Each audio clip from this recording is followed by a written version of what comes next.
बोला पुंडलिकावरती विठ्ठल श्री ज्ञानदेव तुकाराम संत ज्ञानेश्वर महाराज की जय। जगद्गुरु संत श्रेष्ठ संत शिरोमणी संत तुकाराम महाराज की जय। आज संत श्रेष्ठ संत शिरोमणी जगद्गुरु संत तुकाराम महाराजांची 20 अर्थात तुकाराम महाराजांची पुण्यतिथी अर्थात तुकाराम महाराजांचा वैकुंठ गमन दिवस। संबंध महाराष्ट्र संबंध वारकरी समुदाय आज महाराष्ट्रभर नव्हे तर देशभर संत तुकाराम महाराजांची 20 अगदी पारंपरिक पद्धतीने साजरी करतायत। उत्तम कीर्तनकार, कथा कीर्तने आणि मग तो गुलाल उधळून संत तुकाराम महाराजांच्या नामस्मरण करून आपण तुकाराम महाराजांची 20 साजरी करतो। खरं म्हणजे ही 20 साजरी करणे, तुकाराम महाराजांचं पुण्य स्मरण करणे हे आपण कशा पद्धतीने केलं पाहिजे याविषयीचं एक छोटंसं चिंतन मी आज या बीजेच्या रूपाने संत तुकोबाच्या चरणी सेवा रूपाने अर्पण करणार आहे। आपल्या सर्वांना ज्ञात आहे संत तुकाराम महाराजांचे संबंध मानवजातीवर जगतावर अनंत उपकार आहेत। हे मानवी जीवन कृतार्थ होण्यासाठी, या मानवी जीवनाला सुख समाधान सौख्य लाभण्यासाठी, प्रापंचिक जीवन सुलभ होण्यासाठी संत तुकाराम महाराजांनी अभंगाच्या रूपाने प्रचंड मोठा अमृताचा ठेवा तत्वज्ञान आपल्या पुढ्यात ठेवलेला आहे। हे जीवनरूपी भवसागर सोप्या पद्धतीने तरुण जाण्याचं मार्गदर्शन संत तुकोबाने आपल्या अभंगातून अत्यंत चपखल पद्धतीने सुंदर पद्धतीने केलेला आहे। मराठी माणसाच्या जिभेवर संत तुकोबाचा अभंग नाचला नाही असा एकही मराठी माणूस शोधूनही सापडणार नाही। आज महाराष्ट्राच्या कानाकोपऱ्यातील घराघरातील सकाळ संत तुकाराम महाराजांच्या अभंग गायनाने होते। प्रत्येक मंदिरामधून सकाळ संध्याकाळ संत तुकोबाचे अभंग गायले जातात। मराठी साहित्याला अत्यंत सुंदर पद्धतीचं एक लेणं कोंदण चढवणारे संत तुकोबा एक महान कवी संत होऊन गेले।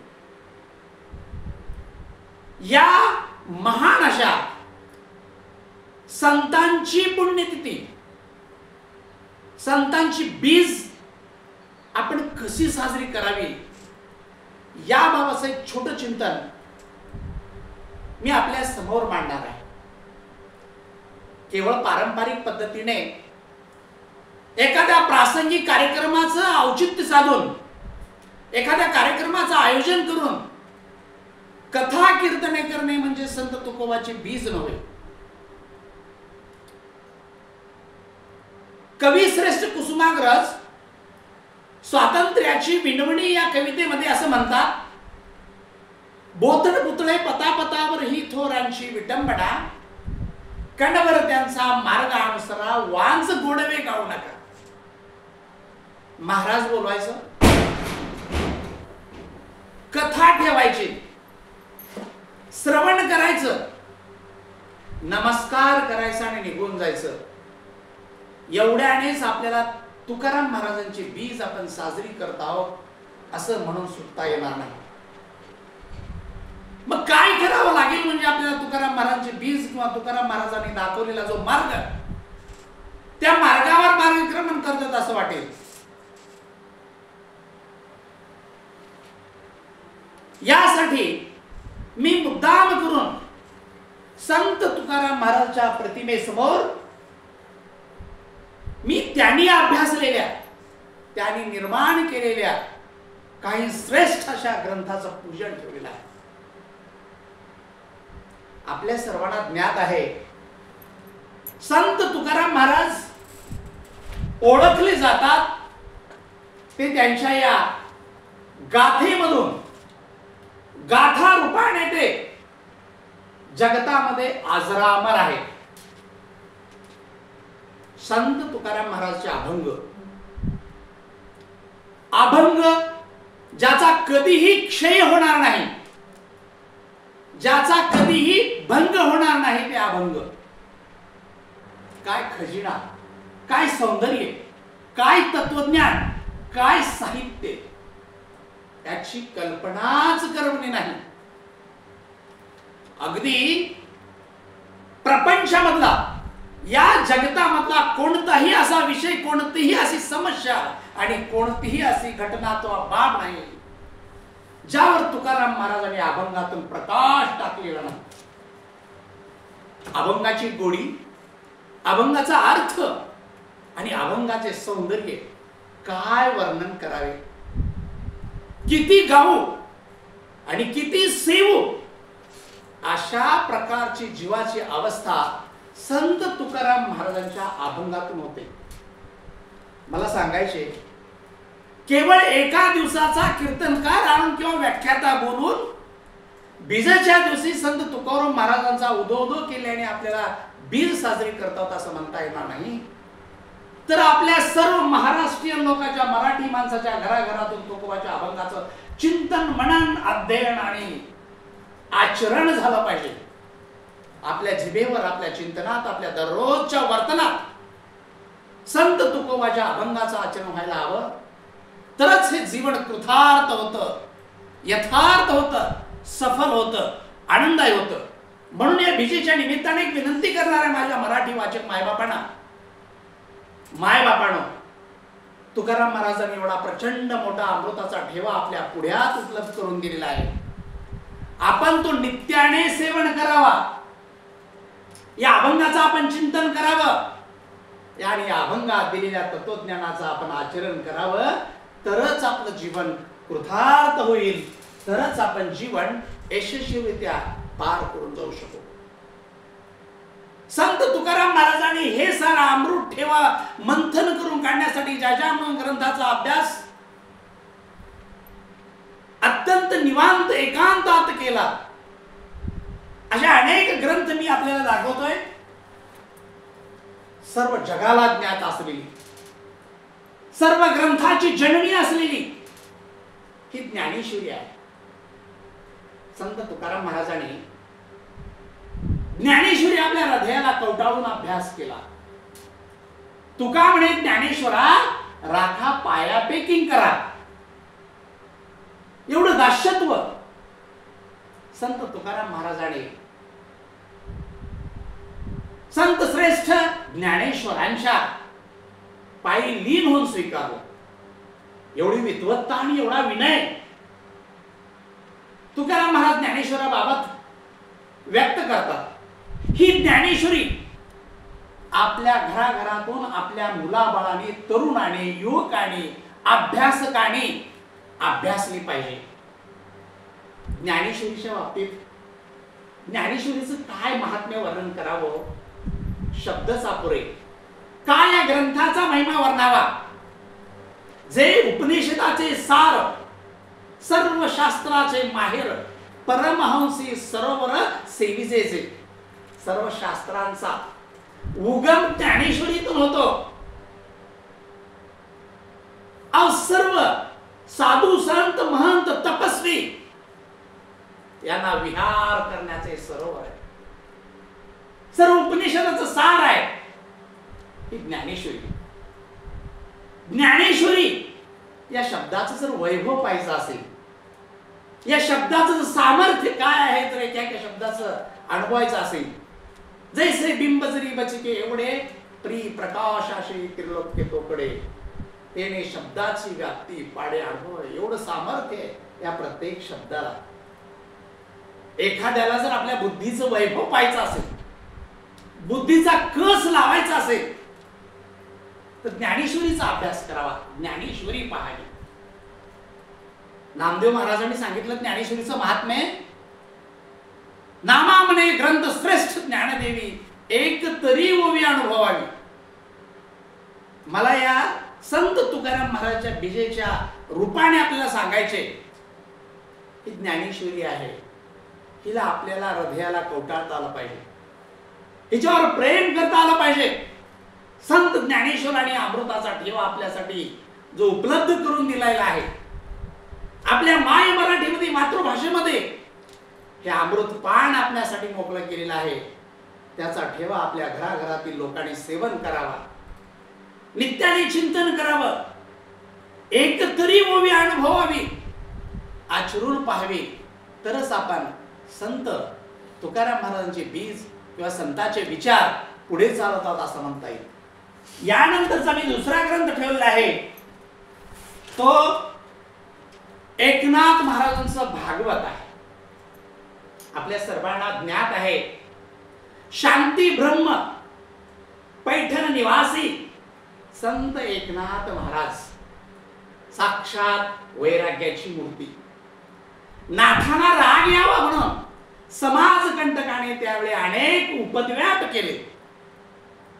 गिरजाबाईंच्या पाठीवर स्वार झाले, नाथाच्या अंगावर थुंकले, नाथांच्या पूजेच्या ठिकाणी पायात जोडे घालून गेले, पण सर्व विषय आणि विकाराला जिंकलेले वैराग्य मूर्ती शांती ब्रह्म एकनाथ महाराजांना ते राग आणू शकले नाही. एवढा महान संत एकनाथ महाराज आणि त्यांचं हे भागवत 31 अध्याय आणि कित्येक हजार ओव्या, प्रचंड तत्वज्ञान जगण्याचं. नाथांचं भागवत अत्यंत सुमधुर कथेमधून नित्य आणि महाराष्ट्राच्या कानाकोपऱ्यात गायलं जातं. मानवी जीवनाचं शाश्वत तत्वज्ञान या भागवतामध्ये नाथाने अत्यंत सुंदर पद्धतीने वर्णिलेलं आहे. आम्ही मराठी माणसं आहे, मराठी ही आमची मातृभाषा आहे, आम्ही ती आमच्या दुधातून प्याली आहे आणि मराठीला एवढा प्रचंड वैभव करून देणारे, प्राप्त करून देणारे ग्रंथ आमच्या जर पाहण्यात राहत नसतील, आमच्या जर वाचण्यात येत नसतील, त्या तत्वज्ञानाशी जर आम्ही तादात्म्य पावत नसू, ते तत्वज्ञान जर आम्ही चिंतन करत नसू, तर मग आपण कोणत्याही संताची कसलंही पुण्यस्मरण करत नाहीत असं आपल्याला म्हणावं लागेल. म्हणून या विजयच्या अनुषंगाने आपल्याला माझी विनंती असेल, गाथा असेल, ज्ञानेश्वरी असेल, एकनाथी भागवत असेल किंवा आमच्या संत नामदेवाची नामदेव गाथा असेल, याचं आम्हाला चिंतन करता आलं पाहिजे, याचा आम्हाला अभ्यास करता आला पाहिजे, आमची प्रीत याच्यावर असली पाहिजे. नामदेवाची गाथा, पांडुरंगाचा लढिवाळ भक्त संत नामदेव. नामदेवाला या अहंकार होता, माझ्या एवढा जवळीक, माझ्या एवढा लाडका भगवंताचा कुणीही नाही. हा गर्व हरण मुक्ताईने केला.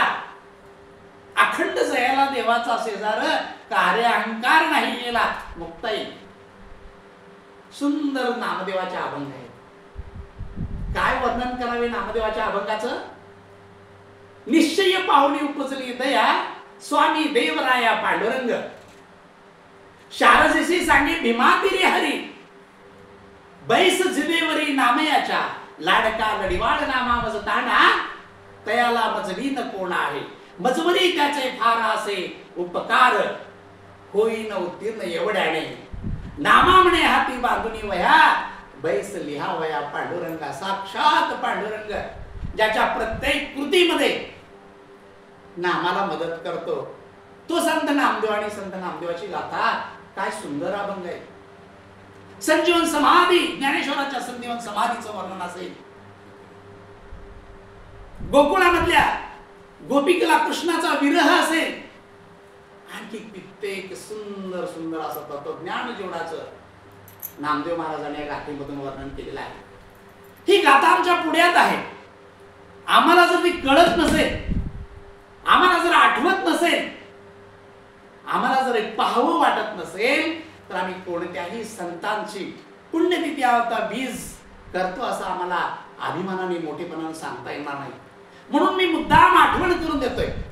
तुकाराम महाराज बीज करताय ना, मग तुम्ही पाहिली का गाथा, पाहिली का ज्ञानेश्वरी, पाहिलं का भागवत, पाहिली का नामदेवाची अभंगवाणी, पाहिली का? हे जर पाहिली नसेल तर आपल्याला ते पाहता आली पाहिजे, अभ्यासता आली पाहिजे.